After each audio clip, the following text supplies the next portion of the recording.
વેરાપણ યુવક પરિષદના માધ્યમથી સમગ્ર વિશ્વને આ એક ઉમદા કાર્ય માટે જોડવાનું જે આહવાન કર્યું છે એ સ્વયં એક એવા પ્રકારનો સંદેશ છે કે આવનારા દિવસોની અંદર માનવ જાત પ્રત્યે પણ સંવેદનાને લઈને અનેક સંસ્થા સમાજ કાર્ય કરે એ પ્રકારનો એક આ સંદેશ આધ્યાત્મિક ચેતનાથી રાષ્ટ્ર ચેતનાના અભિયાન માટે આજે વિશ્વવ્યાપ ફાઉન્ડેશન સતત 5 વર્ષથી કાર્ય કરી રહ્યું છે ત્યારે એ જ આધ્યાત્મિકતા દરેક ધર્મના લોકો જ્યારે રાષ્ટ્ર ચેતનાની અંદર પરિવર્તિત કરે એ ભાવ સાથે આ પ્રકારના કાર્યક્રમો જ્યારે થાય ત્યારે સ્વાભાવિક છે કે રાષ્ટ્ર ચેતનાનો જે ભાવ છે આપણે જાણીએ છીએ કે સાયન્સ અને ટેકનોલોજી આજે એ સ્કેલ ઉપર છે કે ચંદ્ર સુધી આપણે પહોંચી શક્યા છીએ પણ હજુ સુધી માનવનું રક્ત આપણે બનાવી શક્યા નથી એના માટેની કોઈ ફેક્ટરી લગાવી શક્યા નથી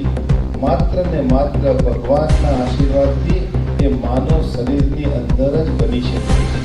અને માનવ પ્રત્યે જ્યારે સંવેદના સાથે એની અંદર એની ભાવના ઉજાગર થાય ત્યારે જ આ પ્રકારની સંસ્થાઓ આ પ્રકારના અભિયાનને લઈને દેશવ્યાપી અને દેશના સ્વરૂપમાં મૂકતી હોય છે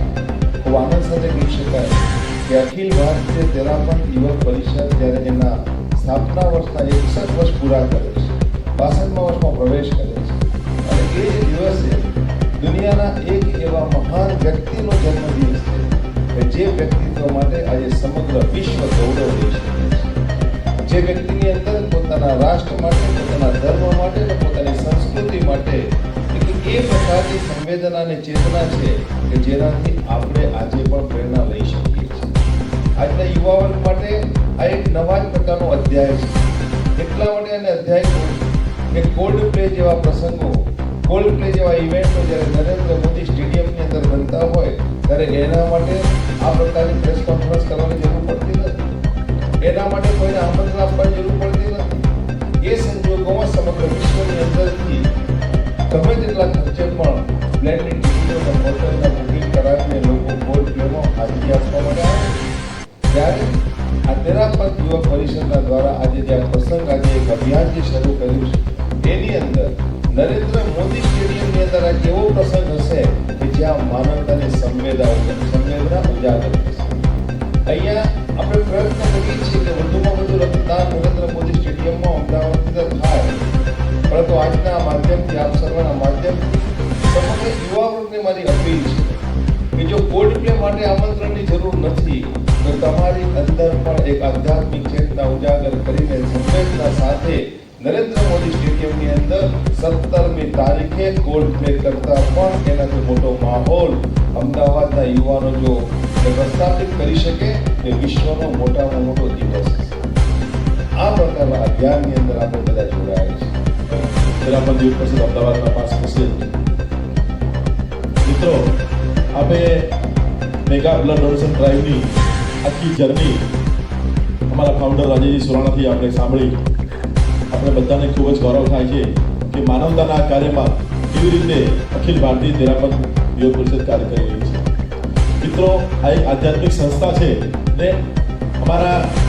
એકાદશમ અધિશાસ્ત્ર આચાર્ય શ્રી મહાશ્રમણજીના આશીર્વાદથી અમે આધ્યાત્મિકના ક્ષેત્રમાં ખૂબ જ ઉચ્ચ સ્થાન ઉપર છીએ પણ જ્યારે માનવતાની વાત આવે ને ત્યારે આ યુવા શક્તિ ક્યાંય પણ પાછી રહેતી નથી મિત્રો આ બ્લડ ડોનેશનની સાથે સાથે અમે ડાયગ્નોસ્ટિક સેન્ટર પણ ચલાવીએ છીએ આખા ભારતની અંદર 75 ડાયગ્નોસ્ટિક સેન્ટર આચાર્ય તુલસી ડાયગ્નોસ્ટિક સેન્ટર ચાલે છે એના ભાગરૂપે અમદાવાદમાં પણ 2 પાછલા 10 વર્ષથી સાઈબાગ અને આપણી ઈદગાહ ચોકી દરિયાપુરમાં પણ ચાલે છે બિલકુલ ડિસ્કાઉન્ટ રેટ ઉપર એ બહુ ખૂબ જ વ્યવસ્થિત પણ એ કામ ચાલે છે અમે આઈ ડોનેશનનું પણ ખૂબ જ મોટું કાર્ય કરીએ છીએ એમ કહી શકીએ કે દરરોજ આખા ભારતની અંદર ક્યાંક ને ક્યાંક એક આઈ ડોનેશન તો વેરાપણ યુવક પરિષદ અખિલ ભારતીય સ્તર પર કરે છે આ પ્રકારના કાર્યો માનવીય ખૂબ જ સારા ચાલે છે પણ જ્યારે મેગા બ્લડ ડોનેશનની ડ્રાઈવ આવે ત્યારે અમને બધાને ગર્વ થાય કે માનવતાનું કેટલું મોટું કાર્ય થઈ રહ્યું છે આખા ભારતમાં આપણે સાંભળ્યું પણ જ્યારે અમદાવાદની વાત આવે અને માનવતાનું કાર્ય હોય તો આપણે પાછળ પણ જોયું છે કે ગમે ત્યારે માનવતાનું કામ આવે હમણાં જ્યારે પ્લેન ક્રેશની દુર્ઘટના એક એવી ઘટના થઈ અને જ્યારે આપણે જોયું કે સિવિલ હોસ્પિટલમાં બ્લડ ડોનેશનની જરૂર હતી તો લોકોની લાઈનો લાગી ગઈ તો અમદાવાદીઓ કોઈ પણ કામમાં પાછળ પડતા નથી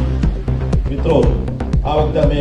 ખૂબ જ ચેલેન્જિંગ કામ હાથમાં લીધું છે ને આખા ભારતમાં તો મલ્ટિપલ કેમ્પ થશે પણ અમદાવાદમાં માત્ર એક કેમ્પ અને વિશ્વના સૌથી મોટા સ્ટેડિયમ ક્રિકેટ સ્ટેડિયમ જે છે નરેન્દ્ર મોદી સ્ટેડિયમ એની અંદર વિશ્વનું સૌથી મોટું કેમ્પ આપ જોશો કે 17મી સપ્ટેમ્બર જે સૂરજ ઉગશે એ એની પહેલી કિરણથી જ આપણે બ્લડ ડોનેશનનું કામ સ્ટાર્ટ કરી દઈશું અને આ સંસ્થાનો 62મો સ્થાપના દિવસ તો છે જ એની સાથે સાથે આપણા માનનીય પ્રધાનમંત્રી શ્રી નરેન્દ્રભાઈ મોદીનો જન્મદિવસ પણ છે તો આપણે ઈચ્છીએ છીએ કે એમના જન્મદિવસે અમે પહેલી કિરણથી એમને જન્મદિવસની આ રક્તદાનથી એક ભેટ આપી શકીએ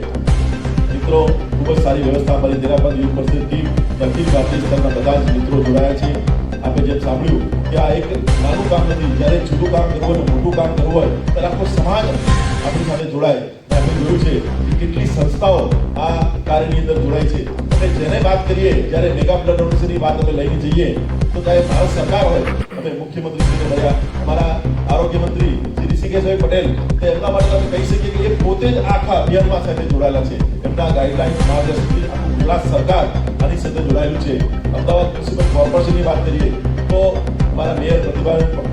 જૈન અને એમની સાથે સાથે આખી ટીમ બધી જ્યારે પણ અમે ગયા ખૂબ જ બધી સુવિધાઓ ચાહે નરેન્દ્ર મોદી સ્ટેડિયમની વાત કરીએ તો ત્યાં પણ ડોક્ટર ત્યાં હોસ્પિટલ પણ એમસી તરફથી હશે ત્યાં ફાયર બ્રિગેડ હોસ્પિટલ ત્યાં સ્વચ્છતા અભિયાન જે પણ હશે બધું જ કોર્પોરેશન આપણી સાથે મળીને ખૂબ જ સારી રીતે વ્યવસ્થા કરી શકશે